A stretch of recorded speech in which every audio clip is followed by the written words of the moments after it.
It all started innocently enough. I, Evelyn Reed, 33 years old, found myself the de facto babysitter for my sister-in-law, Brenda's 2 kids, 6-year-old Lily and 3-year-old Finn. Brenda, at 37, possessed a certain abrasiveness. Let's just say she wasn't winning any congeniality awards. But her kids were amazing, little bundles of chaotic energy that somehow filled a void I didn't even know I had. I'd spend hours with Lily, building elaborate Lego castles, drawing fantastical creatures with rainbow-colored crayons, and reading stories until my voice was hoarse. Finn, still a toddler, would cling to my leg, babbling incoherently, but always managing to smear his sticky fingers all over my jeans. It was messy, loud, and utterly captivating. Truth be told, I adored them. My husband, Mark, and I hadn't planned on having kids. We were happy with our quiet life, our careers, our travel. But Lily and Finn had a way of worming into your heart, and before I knew it, I was picturing them as my own. It sounds sappy, I know, but it's the truth. Brenda, on the other hand, seemed to view me as free childcare. She dropped them off with a perfunctory, "See you later," and a vague explanation of where she was going. Shopping, brunch with friends, business meetings that sounded suspiciously like extended happy hours. I didn't pry. It wasn't my place. Besides, I genuinely enjoyed having the kids. I remember when Finn was just a few months old. Brenda, always impeccably dressed and coiffed, would hand him over like he was a hot potato. "He's fussy today," she'd say, wrinkling her nose slightly. And I'd take him, cradling him in my arms, humming softly until he drifted off to sleep. It was a comfort to me, a grounding force in my life. But things started to shift, subtly at first, like the slow creep of a shadow. I started feeling off, tired, bone-achingly tired. It wasn't just the usual fatigue of chasing after 2 energetic kids. This was different. This was a deep, pervasive exhaustion that clung to me like a shroud. Simple tasks, like grocery shopping or walking the dog, became monumental efforts. I'd find myself collapsing on the couch, unable to move, the weight of the world pressing down on me. I brushed it off, attributing it to stress, lack of sleep, maybe even a touch of seasonal depression. But it persisted, growing worse with each passing week. Then came the diagnosis: chronic fatigue syndrome. The doctor delivered the news with a somber expression, listing off the symptoms, the limitations, the lifestyle changes I would need to make. It felt like a punch to the gut. My life, the one I had carefully crafted, the one I enjoyed, was about to be drastically altered. No more impromptu weekend getaways. No more late nights with friends. No more pushing myself to the limit. I had to prioritize rest, manage my energy levels, and avoid stress like the plague. The reality hit me hard. How was I going to manage? How was I going to help Mark around the house? How was I going to babysit? The thought of telling Brenda sent a wave of anxiety washing over me. I put it off, hoping it would magically disappear. Maybe the doctor was wrong. Maybe it was just a temporary setback. Maybe I could power through it. But I couldn't. There were days when I couldn't even get out of bed. The exhaustion was crippling, the pain relentless. The doctor's words echoed in my head: reduce physical and mental stress. Reluctantly, with a heavy heart, I knew I had to tell Brenda. I practiced what I would say, trying to strike the right balance between explaining my situation and not sounding like I was looking for pity. I wanted her to understand, to empathize, to just be decent. I called her one afternoon, my hands clammy, my voice trembling slightly. "Brenda, can we talk?" Her response was immediate and dismissive. "I'm busy, Ev." "What is it?"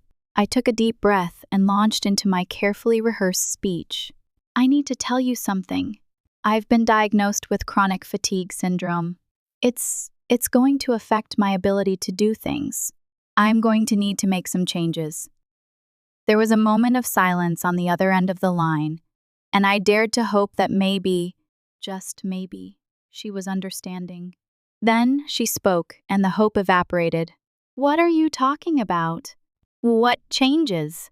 Are you saying you can't watch the kids anymore? Her voice was cold, accusatory. It was as if I had personally offended her, betrayed some sacred trust. Brenda, I'm so sorry. It's not that I don't want to. It's just that I physically can't. My doctor said I need to prioritize rest and avoid stress. Taking care of 2 young children, it's a lot. Oh, please, she scoffed.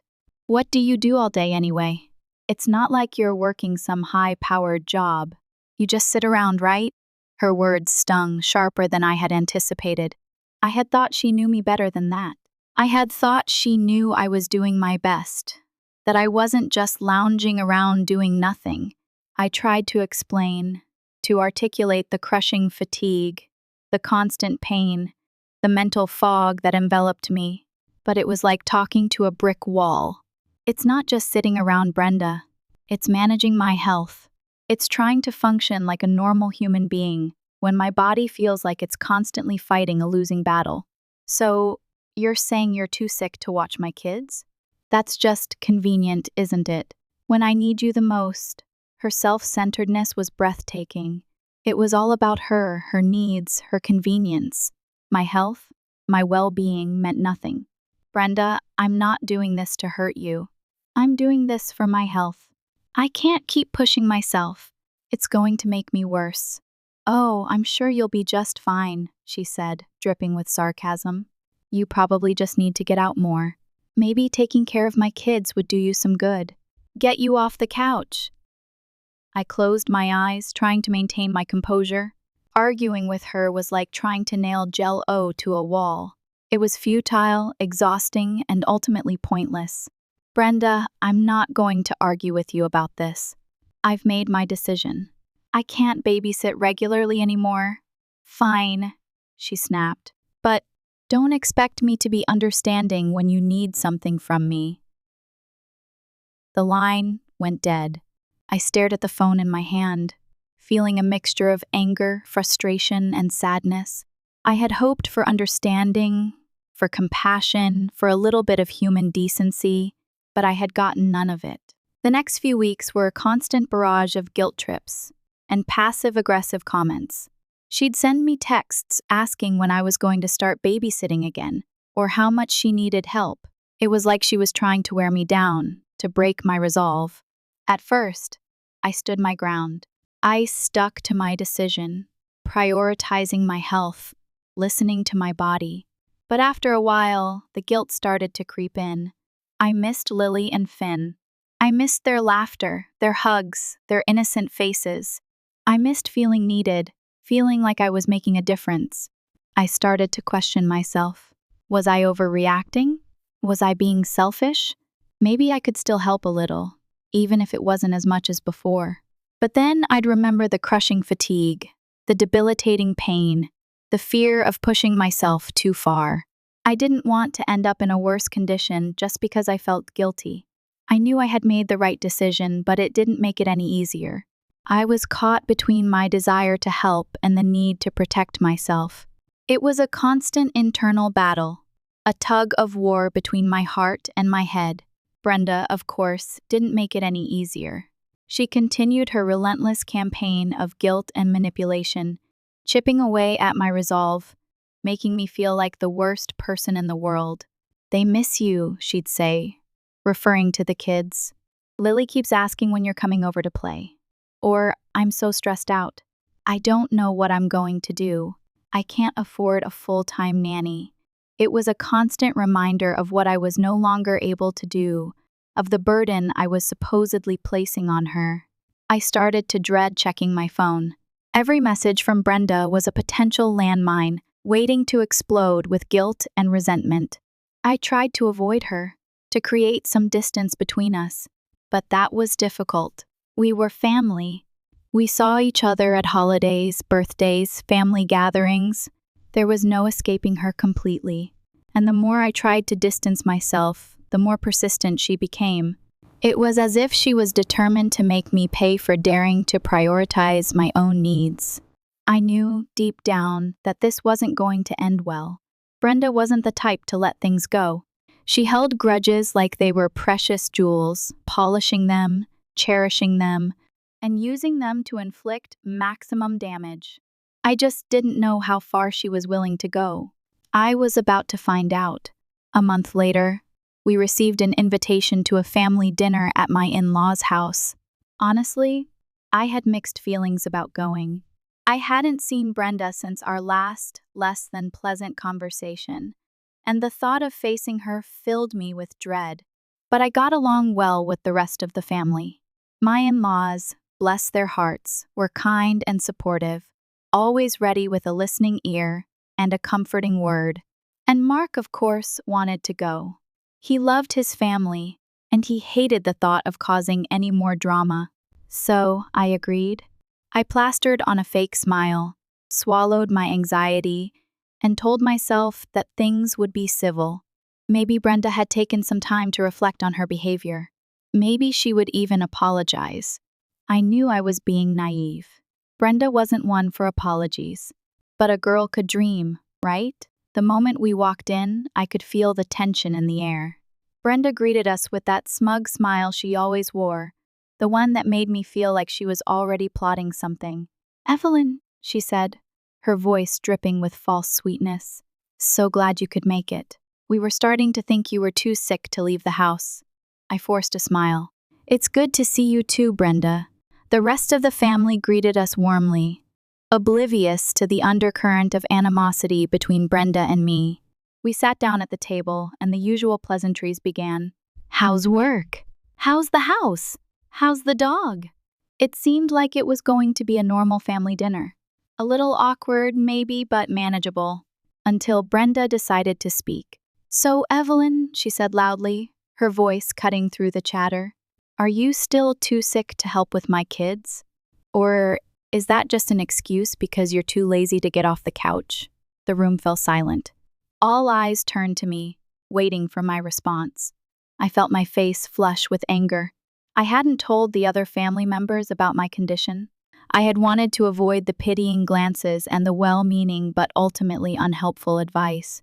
"Brenda," I said, trying to keep my voice calm, "you already know about my condition.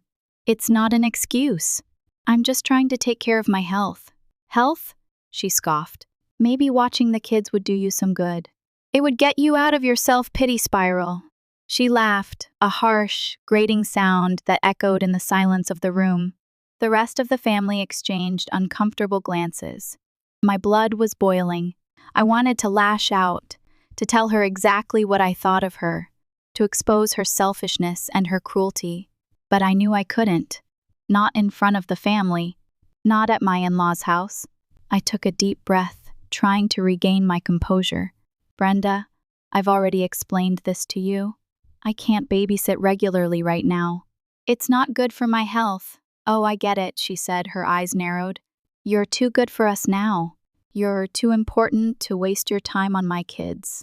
"That's not what I'm saying," I protested. "I love Lily and Finn. I just can't physically do it anymore. Maybe if you actually helped," she said, emphasizing the word, "you wouldn't be so tired all the time." That was it. I had reached my breaking point. I was about to explode, to unleash a torrent of pent-up anger and frustration. But before I could say anything, Mark stepped in. He put his hand on my arm, giving me a reassuring squeeze. "That's enough, Brenda," he said, his voice firm. "You can't talk to Evelyn like that. She's been through a lot, and you need to respect her boundaries." I was grateful for his support, but I could see the look on Brenda's face. She wasn't backing down. She was just getting started. "Oh, I'm sorry," she said, her voice dripping with sarcasm. "Am I hurting your precious wife's feelings? Maybe she should try being a little less sensitive and a little more helpful." "Brenda," my mother-in-law said gently, "please, this isn't the time or place." "Oh, but when is the time or place to talk about Evelyn's illness?" Brenda said, mocking the word with air quotes. "It's so mysterious and debilitating. I'm sure we're all just dying to know the details." I could feel the tears welling up in my eyes. I hated this. I hated the drama, the confrontation, the feeling of being attacked and exposed. "Brenda, please stop," I whispered, my voice barely audible. "Stop what?" she said, her eyes glinting with malice. "Stop telling the truth? Stop pointing out the obvious. You're sick, Evelyn. We get it, but don't expect us to rearrange our lives around your illness." I couldn't take it anymore. I stood up from the table, my hands shaking.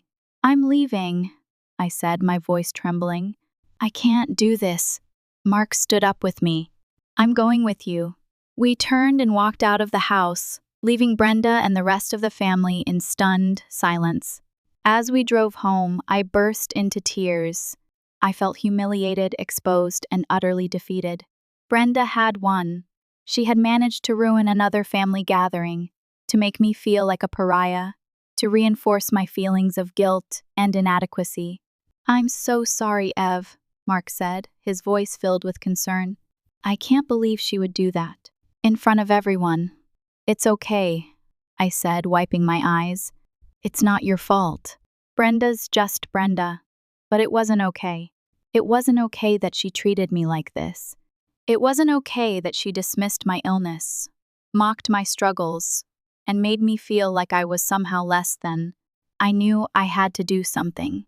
I couldn't let her continue to control my life, to dictate my feelings, to make me feel like I was constantly walking on eggshells. I just didn't know what to do. I was tired. I was exhausted. I was sick, and I was up against a force of nature. "Brenda!"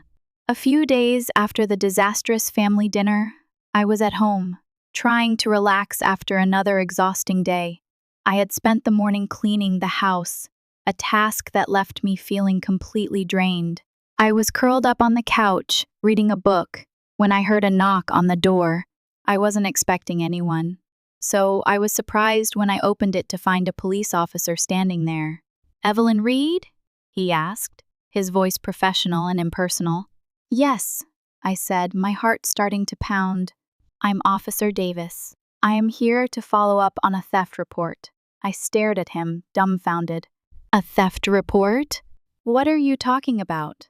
"A report was filed claiming that you stole money from Brenda Thompson's house."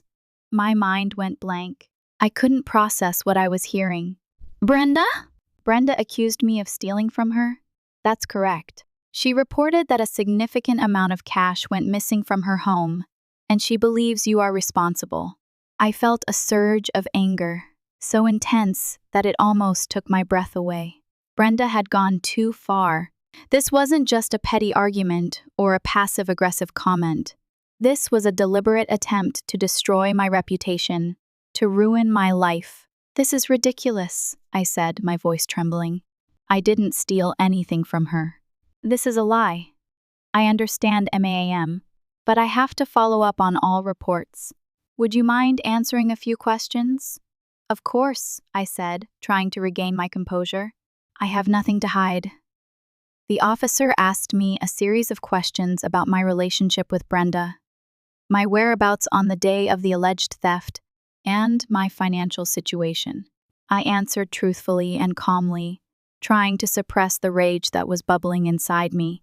After what felt like an eternity, the officer finally wrapped up his questioning. "Thank you for your cooperation, Miss S. Reed. I'll be in touch if we need anything else." He turned and walked away, leaving me standing on my doorstep, feeling shaken and violated. I slammed the door shut and burst into tears. I couldn't believe Brenda had done this. She had crossed a line I never thought she would even consider approaching. I grabbed my phone and dialed Brenda's number, my hands shaking. It rang several times before she finally answered. "Brenda Thompson," she said, her voice cool and aloof. "Brenda, what is going on?" I demanded, my voice trembling with anger. "Why are the police at my door? Why would you accuse me of stealing from you?" There was a moment of silence on the other end of the line, and then Brenda spoke, her voice laced with malice. "You think you can just stop babysitting my kids and get away with it? Maybe this will teach you not to mess with me. I'm not going to let you get away with this." Her words confirmed my worst fears. This wasn't about money. This was about revenge. She was trying to punish me for setting boundaries, for prioritizing my health, for daring to say no to her. Brenda, I didn't steal anything from you, I said, trying to keep my voice steady. This is crazy. Why would you make something like this up? She laughed, a cold, cruel sound that sent shivers down my spine. I'm not going to talk to you about this anymore. And with that, she hung up. I stood there staring at my phone, feeling numb. I couldn't believe the depths of her depravity. She had sunk to a new low, a level of malice and spite that I never thought possible. I called Mark, my voice choked with tears. Brenda. She accused me of stealing. What? He said, his voice incredulous. That's insane.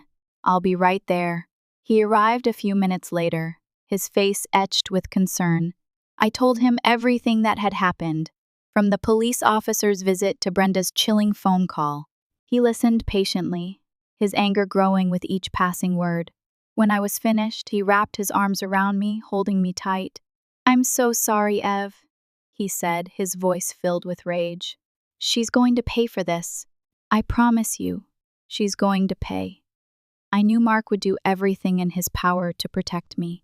He was fiercely loyal and protective, especially when it came to his family. But I also knew that this wasn't going to be easy. Brenda was a formidable opponent, and she wasn't going to back down without a fight. We decided to call a lawyer to get some legal advice and figure out our options. The lawyer was appalled by Brenda's actions, calling them reckless and potentially criminal. He advised us to file a defamation suit to protect my reputation and hold Brenda accountable for her lies. He also suggested that we contact the police to report Brenda for filing a false police report. It was a daunting task, but we knew we had to do it. We couldn't let Brenda get away with this. We had to fight back, to clear my name, and to send a message that her behavior was unacceptable.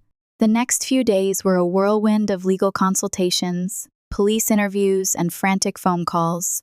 Mark was my rock, supporting me every step of the way. He took time off work to be with me, to help me navigate the legal system, and to offer me unwavering emotional support. I felt grateful to have him by my side. I couldn't imagine going through this alone. As the investigation progressed, it became clear that Brenda's story was falling apart. The police interviewed her neighbors, her friends, and even her own children. None of them could corroborate her claims. In fact, some of them expressed skepticism about her accusations, suggesting that she might be motivated by revenge. The police also reviewed my financial records, finding no evidence of any unexplained wealth or suspicious activity. And then, they checked our security cameras. Our house had a system installed years ago after a spate of burglaries in the neighborhood. It was a standard setup covering the front and back entrances. It turned out to be Brenda's undoing. The footage showed me at home all day on the day of the alleged theft, going about my normal routine. I never left the house, and there was no sign of Brenda or any other visitors. The police confronted Brenda with the evidence, and she finally cracked. She admitted that she had fabricated the entire story, motivated by anger and resentment over my decision to stop babysitting her children. She claimed that she hadn't meant for things to go this far, that she had just wanted to scare me, to teach me a lesson. But her lies had spiraled out of control, and now she was facing serious consequences. Brenda's plan had backfired spectacularly. Her attempt to ruin my life had not only failed, but it had also exposed her own lies and her own malice. When Mark found out about the police report and Brenda's confession, he was furious. I had never seen him so angry before. He had always been the calm and patient one in our relationship, the one who could diffuse any situation with a few well-chosen words. But this was different. This was a betrayal of trust, a violation of our family, a blatant attempt to harm the woman he loved. He confronted Brenda, his voice trembling with rage. He demanded an apology, an explanation, some kind of acknowledgement of the damage she had caused. But Brenda, true to form, refused. She was too proud, too stubborn, and frankly, too self-absorbed to admit she had done anything wrong. She claimed that I had deserved it, that I had abandoned her when she needed me the most. She twisted the narrative, portraying herself as the victim, the wronged party, the one who had been betrayed.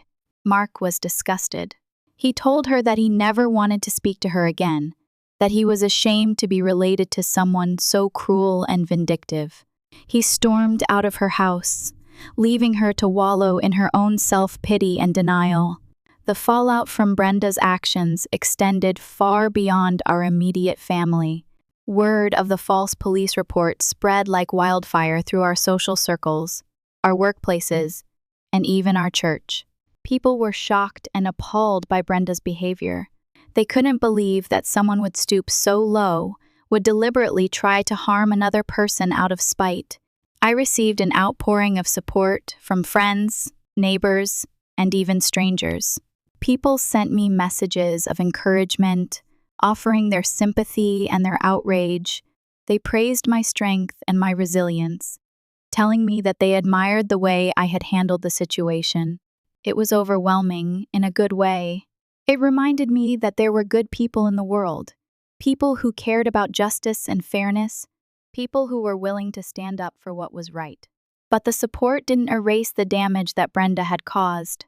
My reputation had been tarnished, my peace of mind shattered, my sense of security eroded. I found myself constantly second-guessing myself, wondering if people were judging me, whispering behind my back. I became hyper-aware of my surroundings, suspicious of every glance, every comment, every gesture. I also started to feel guilty. Guilty that I had caused so much trouble for my family. Guilty that I had been the target of Brenda's wrath. Guilty that I hadn't been able to prevent any of this from happening. Mark tried to reassure me, telling me that it wasn't my fault, that Brenda was responsible for her own actions. But the guilt lingered, a persistent ache in my heart. The worst part of the fallout, however, came when news of the police report reached the school where Brenda worked. Brenda had been a teacher for years, and she had always prided herself on her professionalism and her reputation. She was well respected by her colleagues, admired by her students, and trusted by the parents. But once the school found out about the false theft accusation and the involvement of the police, things started to unravel for her in a major way. The school launched an internal investigation, questioning Brenda about the incident and reviewing her personnel file. They discovered a pattern of complaints from parents and colleagues, alleging that she was often inflexible, demanding, and prone to outbursts of anger. They also found evidence that she had been using school resources for personal gain, such as making copies of her children's birthday invitations and using the school's email system to solicit donations for her personal charities.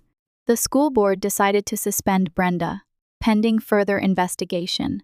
They informed her that her actions had violated the school's code of conduct and had brought disrepute upon the institution. Brenda was devastated. Her career, her reputation, her livelihood were all on the line. She begged the school board for leniency, promising to change her behavior and to make amends for her mistakes. But the school board was unmoved. They had a responsibility to protect their students and their staff, and they couldn't tolerate someone who had demonstrated such a blatant disregard for ethics and integrity. Brenda was eventually fired from her job, losing her source of income and her sense of purpose. She was a pariah in her community, shunned by her friends and colleagues, and ostracized by her own family. Her life had fallen apart, and she had no one to blame but herself. Now that Brenda's life has completely fallen apart, she seems to be trying to blame me for everything. It's classic Brenda, really. Never taking responsibility, always finding someone else to pin it on. During yet another one of our family arguments, though argument is a generous term for her one-sided tirades, she lost control, pointing her finger at me and yelling that I was the reason everything had gone wrong. She screamed that if I had just been the babysitter for her kids for a few hours a week, none of this would have happened. Her job, her marriage, her reputation, all my fault, apparently. But by now, I had learned to stay calm. I didn't engage in a shouting match, didn't rise to her bait. Instead, I responded calmly, my voice steady and controlled. Brenda, I didn't force you to mock me at dinner. And I certainly didn't force you to file a false police report. You did this to yourself. The truth is, I never wanted to be in the middle of this drama in the first place. I just asked for some space to focus on my health and well-being. But Brenda took that request as a personal attack, a declaration of war. Everything that followed, her accusations, her lies, her attempts to ruin my reputation, was all her doing. I wasn't the one who escalated things, but I certainly wasn't going to be the one to back down. The only thing I regret, if you can even call it that, is the impact this has had on her children. Lily and Finn were innocent in all of this, and I have always loved them as if they were my own. I still hope they grow up to be kinder and more understanding than their mother. I don't want them to inherit her bitterness and toxicity. They deserve better, but this isn't over yet. Brenda is now facing serious trouble for filing that false police report. Honestly, I didn't think she would actually be held accountable. I figured she would get off with a slap on the wrist, a stern warning, maybe a small fine. But apparently the police are taking this seriously. She's being investigated for making a false claim, and it looks like she may have to pay a fine or face some kind of penalty. Frankly, it couldn't have happened to a more deserving person. I don't know exactly what the legal consequences will be for her, but it seems like she'll have to deal with them one way or another. And of course, now that the walls are closing in on her, she still refuses to take responsibility for her actions. She's blaming the police, the lawyers, the school board, even the universe itself. In a move I can only describe as completely disconnected from reality, Brenda has started calling me. She's telling me that I should be the one to help her pay the fine. Yes, you read that correctly. She wants me to cover the cost of the mess she created. The nerve! The audacity! The sheer, unadulterated gall. It's not going to happen. Not in a million years. It's so ridiculous that as I write this, I'm shaking my head and laughing, just thinking about it. She has no right to ask me for anything after the way she treated me. She tried to ruin my life, to destroy my reputation, to steal my peace of mind. And now she wants me to bail her out? Please! Of course, she has also tried to manipulate me by using her kids to make me feel sorry for her. She says that if she has to pay a fine, her poor children won't get presents this Christmas, which makes the whole thing even worse. Because not only has she created all this drama, but now she also wants to punish her kids for it, as if they haven't suffered enough. I feel terrible for Lily and Finn, trapped in the middle of their mother's mess. They deserve a loving, stable home, but instead, they're being subjected to her constant drama and manipulation. It breaks my heart, but I can't let her use them to guilt me into paying her fine. That would just enable her behavior and perpetuate the cycle of abuse. I have to stand my ground. I have to protect myself. I have to prioritize my own well-being. It's not easy. Brenda knows exactly how to push my buttons, how to make me feel guilty, how to make me question my own decisions. But I'm stronger now. I've learned from this experience. I've learned to set boundaries, to stand up for myself, and to prioritize my own needs. And I've learned that some people are just toxic. They drain your energy, they undermine your confidence, and they leave you feeling emotionally depleted. It's okay to cut those people out of your life, even if they're family. You have to protect yourself. You have to surround yourself with positive, supportive people who lift you up, not tear you down. Brenda may never understand what she's done wrong. She may never apologize. She may never take responsibility for her actions. But I can't let her define me. I can't let her control my life. I can't let her steal my joy. I'm moving on. I'm focusing on my health, my happiness, and my future. I'm surrounding myself with people who love and support me, and I'm leaving Brenda in the dust.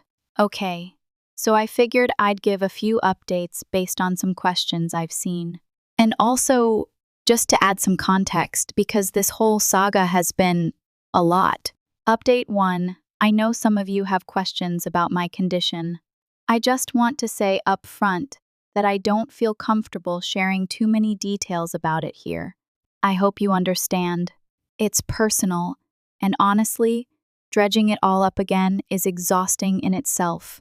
But what I can say is that it makes me feel physically exhausted very easily.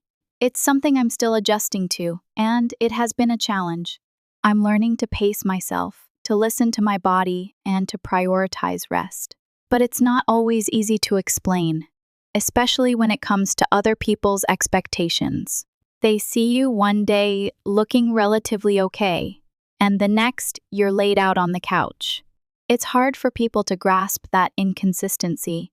Some of you also asked how I ended up taking care of Brenda's kids, so I thought I'd share a little about that to give some context. It wasn't always malicious intent on Brenda's part, at least, not at first. A few years ago, I lost my job. It was a pretty tough time for me, to be honest. I had been working in a demanding role, the kind of job that left me drained more times than I'd like to admit. After losing that job, I found myself at a crossroads, wondering what I was going to do next. I didn't want to rush into taking another full-time position that would be just as stressful, so I decided to take some time to clear my head, to reassess my priorities. During that period, I found a remote, part-time job that turned out to be a real blessing. It's flexible, pays enough to help out, and allows me to work from home, giving me more control over my schedule. Honestly, it has been a great balance, and I've made it work even though it's only part-time. My husband also has a good job, which helps, and together we've been able to remain financially comfortable. So, things have worked out well, even though this wasn't the career path I expected to take. Since I was working from home and had more free time, I started looking for ways to fill my day. That's when I ended up taking care of Brenda's children. You see, Brenda and I haven't always had a bad relationship, but let's just say it has had its ups and downs. She's not the easiest person to deal with, as you've probably gathered, but when I lost my job, I found myself with a lot of free time and thought maybe I could help with her kids. It all started when she had to go on a trip with her friends, and her usual nanny canceled at the last minute. She asked me if I could help, and even though I wasn't sure if it was a good idea, I agreed. I thought it would be temporary, a one-off favor, but over time, it became something like my second job. She kept asking me to watch the kids, even when she wasn't traveling. Her children, Lily and Finn, are adorable, and I genuinely enjoyed spending time with them, so it's not like I hated it. But that's where things started to get complicated. What started as a favor soon turned into something that felt like an obligation. Brenda began to rely on me more and more, and before I knew it, I was regularly taking care of the kids. At first, I didn't mind, but after a while, I felt like I was doing it more for her convenience than out of a genuine desire to help. It didn't take long before I was trying to balance my part-time job with watching her children. That was fine when I was healthy, when I felt I had endless reserves of energy, but when my condition started to worsen, I felt like I was pushing myself too hard. It was becoming increasingly difficult to manage everything, and I started to feel overwhelmed. Looking back, I can't help but wonder if I should have set boundaries earlier. I think I wanted to be the kind and helpful family member who could handle everything, the one everyone could rely on. But in the end, it only led to burnout. I was spreading myself too thin, and it was taking a toll on my health. The truth is, it's okay to say no. It's okay to take care of yourself and put your needs first, even when someone else is demanding your time and energy. I wish I had realized that sooner. Maybe things would have turned out differently. Update 2. I know it's been a while, but I finally have some news. First of all, I want to thank everyone who supported me through that crazy situation with Brenda. It's good to have people on your side when you're dealing with someone as delusional as my sister-in-law. So, here's where things stand. Brenda ended up paying a fine for filing that false police report, which, honestly, I didn't expect to happen so quickly. She was also warned that if something like this happened again, she could face more serious consequences. To be fair, I'm glad she had to face some kind of repercussion for the mess she caused. It felt like justice. But at the same time, it's not like I'm celebrating it. I don't take pleasure in someone else's misfortune, even if they deserve it. I think Brenda would rather pretend nothing happened and move on, sweep it all under the rug. But that's not how this works, right? You can't just try to destroy someone's life and then act like nothing happened. There have to be consequences. The most surprising update, however, has to do with Brenda and Mark. They are now separated. Yes, you read that correctly. Brenda and Mark are no longer together. It has been a huge shock for the family. Honestly, I never thought they would reach this point. They always seemed so stable, despite Brenda's personality quirks, but clearly they hit a breaking point.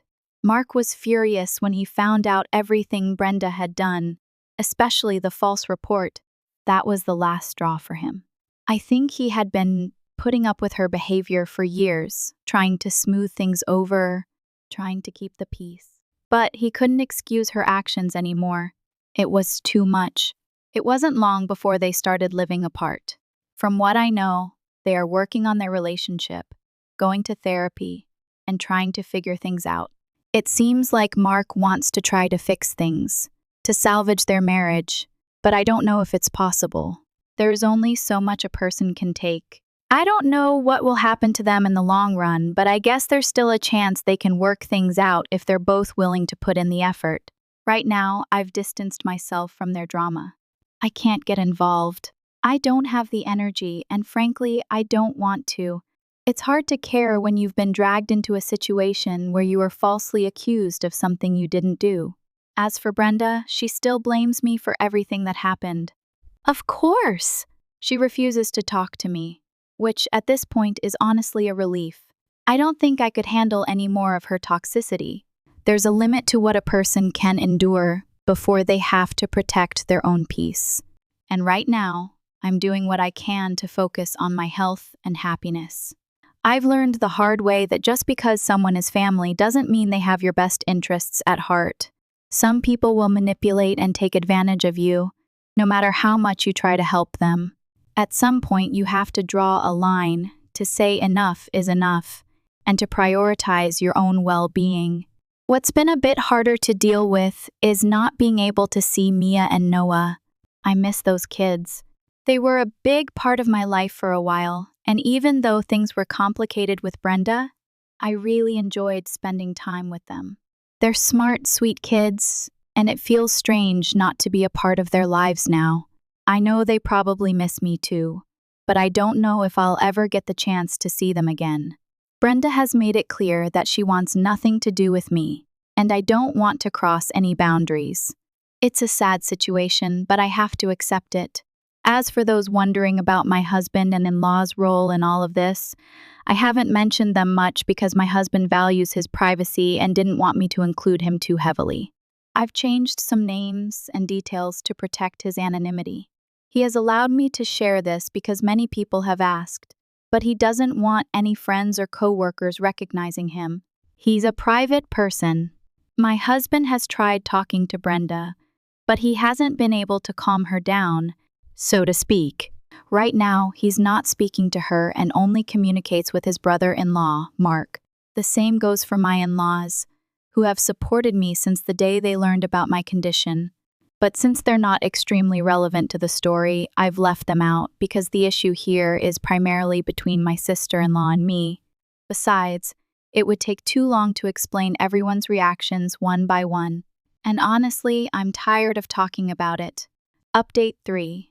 I know it's been about a month since my last update, but I finally have some news for you. Thank you again to everyone who has reached out in comments or private messages. Your support means more than you know. Let's start with Brenda and Mark. Believe it or not, they're back together. Yes, I was a little surprised too, considering everything that happened. After all the drama, the accusations, the separation, I thought that would be the end of their relationship. But somehow, they managed to work things out. I don't know the details. I don't know what they talked about in therapy, what compromises they made, or what promises they exchanged. I just know that they're back together, giving their marriage another shot. It's a bit bittersweet for me. On one hand, I'm glad they're finding a way to move forward, to rebuild their lives, and to try to make things work. On the other hand, I still haven't been able to see Mia and Noah. Honestly, I miss those kids so much. They were like my own for a while, and the thought of never seeing them again fills me with sadness. But with everything that happened, I just can't find a way back into their lives. Brenda has made it clear that she doesn't want me around, and I respect her decision, even if I don't agree with it. I don't want to cause any more drama or make things more difficult for her or Mark, so I'm trying to accept the situation and move on. It's not easy, but I'm doing my best. I'm focusing on my health, my marriage, and my own happiness. I'm surrounding myself with people who love and support me, and I'm trying to let go of the anger and resentment that I've been holding on to for so long. It's a process, a slow and gradual journey towards healing and forgiveness. I don't know if I'll ever fully forgive Brenda for what she did, but I'm willing to try, for my own sake, if nothing else. Update 4. I think I'm in a good place to give another update. Sorry for not updating sooner. My health wasn't great, not even enough to sit down and write on my computer. Luckily, I've improved a lot. I've been seeing a new doctor and switched to a keto diet, which has helped me a lot. I wouldn't say I feel 100% healthy, but at least I can live a relatively normal life. The illness is chronic, and for now, there is no definitive cure, only palliative measures. I'm sharing all this to respond to those who were concerned about my health last time, and also to help anyone going through something similar. Brenda and Mark are finally in the process of getting a divorce. The issue my sister-in-law had with me wasn't the only thing that led to their separation, but I don't know what has happened recently or if it was a combination of things. Maybe they tried to fix their marriage, and it just didn't work. For me, it's not hard to imagine that being in a relationship with Brenda can be very complicated. Mark and my husband have been talking a lot lately, and my husband told him how much I miss my niece and nephew. So Mark has been bringing them over from time to time, but he never leaves them completely in my care. He stays with them so that I don't have to make any effort, which speaks very well of him as a person. As for my husband, he still isn't speaking to Brenda because he's waiting for her to apologize to me. In my case, I no longer expect an apology from her. My in-laws, however, have started talking to her because in the end, she is their daughter, although their relationship is still not very good. They continue to support me and have been a great help with my condition. So that's all I can share for now.